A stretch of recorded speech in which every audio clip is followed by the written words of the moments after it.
All right, we have finished assignment 7.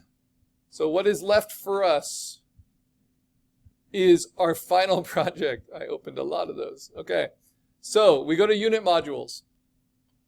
I'm going to go back to the course outline quickly. Remember, it's always there for you. And remind you, we only have 3 classes left, and then we have a final exam. So today, we introduce your final assignment. It's called a conceptual final project. It's worth 10 points. It's graded by your class, not by me, on idea, execution, effort, and pizzazz. But in order to get the best possible idea, we're going to work out your ideas next class through Proving Ground number 4. Proving Ground number 4 is due next class, but there's several steps to it, so you need to get started on that between now and Wednesday. This project is made to be the most motivating of the semester. And there are good motivations, autonomy, mastery, right? You have full autonomy for what digital techniques you use for this, even ones we didn't cover in the class. If you want to use 3D modeling as part of this, you can. If you want to use Procreate and Procreate filters as part of this, you can, right? What I do forbid is you cannot use, like any of our projects this semester, you cannot use AI generative programs to finish off any aspect of your project. But if you want to use AI generative components and then composite from those, to get textures or to get ideas like googly eyes that then you can composite into your final project, it's as useful as a Pixabay search or a Google image search, right? There are certain responsible ways you can use it that have been demoed for you through the semester. The other thing that's really motivating is mastery. Instead of giving you this full autonomy and say, just do a final project and your classmates will grade you, that will paralyze a lot of you, because though autonomy is great, you don't know what problem you're trying to solve. So that's where Proving Ground number 4 comes in. And if we look at the unit, this is unit 15, our full concept project. The unit starts with your interim self-assessment. So do please just start thinking about the end of the course by reflecting on the course so far and what you've learned, what you've been exposed to, what course goals did you have for yourself that you achieved through what you learned, and then which ones have you not achieved, all of that. Because what that's going to make you, by answering these 5 questions, getting this credit like you would for a question of the day, it's going to make you remember all those different techniques we went through, right?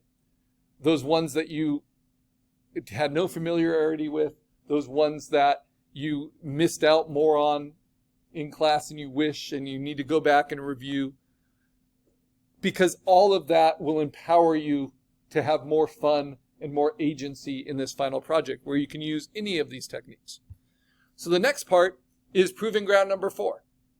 Proving Ground number 4 is where I give you the theme that you're using for your final project. So think of this theme. It is Let It Go. Think of this theme as the name of the gallery show where each of you is having your own entry. So when there's a commercial project, like they do every year for the Fiesta poster contest for San Antonio, the theme is always Fiesta, right? And San Antonio. But then all the entries are solving that problem in different ways. Some are serious, some are nostalgic, some are comedic, and they're all using different techniques and showing off in different ways. Same thing with Let It Go for you. It's a very open phrase. It can be used sarcastically. It can be used comedically. It can be used very seriously. It can be used to be advocacy against animal cruelty. It could be used to do fan art of Elsa from Frozen. So I hope to see very little of that. But that's just me, and I'm not grading you, right? So that is the overall theme. The mastery you have to show is how do you make that theme interesting to you? How do you do something that's good for your portfolio, good for your growth, that challenges you, interests you, that still somehow contorts itself to fit under that umbrella theme? So that is your first step. This is what I call the concept project workflow. The workflow is how you can work an idea. This is the final step to your creative problem-solving badge. It's applying an iterative process, a repetitive process to improve ideas. The concept project workflow is problem definition, brainstorming, collecting info, creation, presentation, and then end product, right? So, how do you define your problem? You're going to write a one-sentence statement summary. And if you're not sure what that is, I'll give you a little article about it. It's a one-sentence synopsis. Try to boil everything down into one sentence of how you want to approach this theme. So a past student example, which was not on this theme, but that's what's so amazing about strong ideas and strong points of view, is they can be made to fit really any theme, is I will use the familiar imagery of memes and cancel culture to satirize our society's need to politicize every bleeping thing, no matter how obvious or important. So from that statement, this student didn't really know what they wanted, but they knew that they wanted it to include memes and to be somewhat comical and satirical and to talk about cancel culture in some way and kind of poke fun at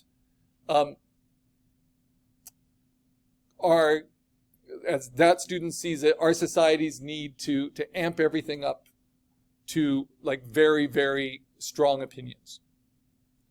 So, could that fit with Let It Go? Right. I would argue it could, because it seems like he's working through some things and maybe he could let them go. I don't know. But anyway, that's how you start an idea that you write down. Then you are going to immediately sketch approaches to that idea. 3 different approaches to the same idea. So how do you use memes to satirize cancel culture? That was his prompt under this umbrella of Let It Go. Well, he explores different memes. So an art historical meme. And then kind of amping it up and modifying it. An I Can Has Cheeseburger meme. And he makes it about shredding a face mask, right? A butterfly meme. And replaces the butterfly with a face mask, right? So then he has done what he needs to do for next class. He's done his statement summary, and then he's done 3 thumbnail quick sketches, each a different kind of solution, very cliched, immediate solution to the problem that they suggested. So if I'm going to just do this really quickly, Let It Go. I'm not going to be super clever here. I think of Elsa, I think of the song, right? And I think, oh, I've heard it way too much, so I'm going to do a different take on it, right? And I'm going to make Elsa into a prisoner in an old-timey dungeon, like dangling from shackles. And Elsa is really, really old and withered away, right? And the theme is going to be Let It Go. Not great, but that's like the immediate cliche, right? So I sketch that idea out really quickly. And then as I sketch that out, I might have another idea. But what I wrote down is I want to subvert the Elsa character and treat that sincerity of Let It Go or that empowerment message and play against it in some way. So my first idea is the shackles. My next idea might be that she's being burned at the stake like a witch. These are all dark. I'm in a dark place here. Right. And then my third idea might be, let's see, Let It Go, Let It Go. Might be that Elsa, usually the third idea is always a throwaway. Anyway, Elsa is like a stick in a dog's mouth. And the owner is trying to wrestle the stick away. You know how dogs playing fetch don't always want to let go of the stick? But it will be Elsa. Actually, I kind of like that idea. Maybe Elsa's like a rubber chicken toy that a dog is tugging at. I am in a dark place. Okay, so, but those would be 3 different little visual solutions for the theme of subverting the Elsa immediate cliche. So I would write, under my statement summary, I want to subvert the Elsa Disney Frozen Princess message of empowerment for Let It Go by making fun of it in some way, right?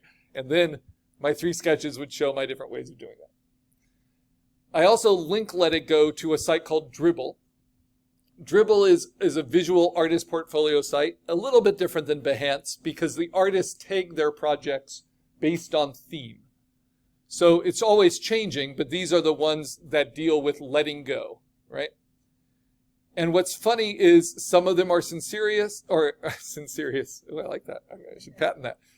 Some of them are more comical. Some of them are more sincere. There's a lot of kind of inspirational takes on it, right? Some typography. And a lot of them kind of play with subverting expectations in little ways.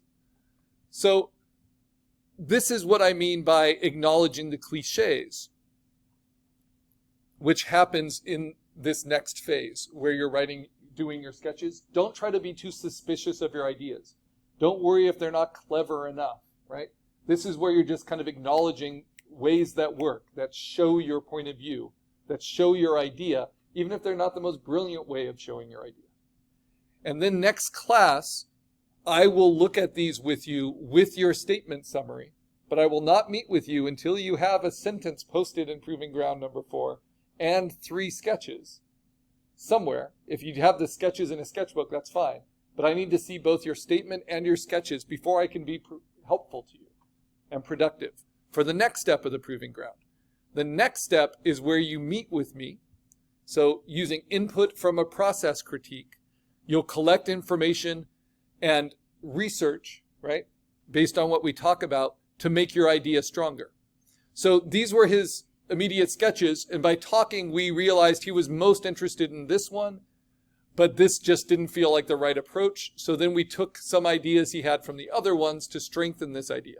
So instead of it being a person with a mega hat, it's going to be more about the Karens. This is definitely from, a couple years ago. It's definitely a time capsule. So referencing, the different things he was interested in, he was able to gather that research to build a refined sketch. And this was the refined sketch. And it was a much kind of clearer idea with more space that he was interested in, and it was better than any of the thumbnails, right? And this gave him a clear idea of how he wanted to proceed. Once you have your refined sketch, which will probably happen in Wednesday's class, that's how it's designed, then you meet with me again for a second process critique. And then we talk about how to best personalize your workflow towards that idea. So they decided to use digital inking and coloring to create a raster illustration that had the same kind of feel as that butterfly meme, right? And then this ended up being their final project.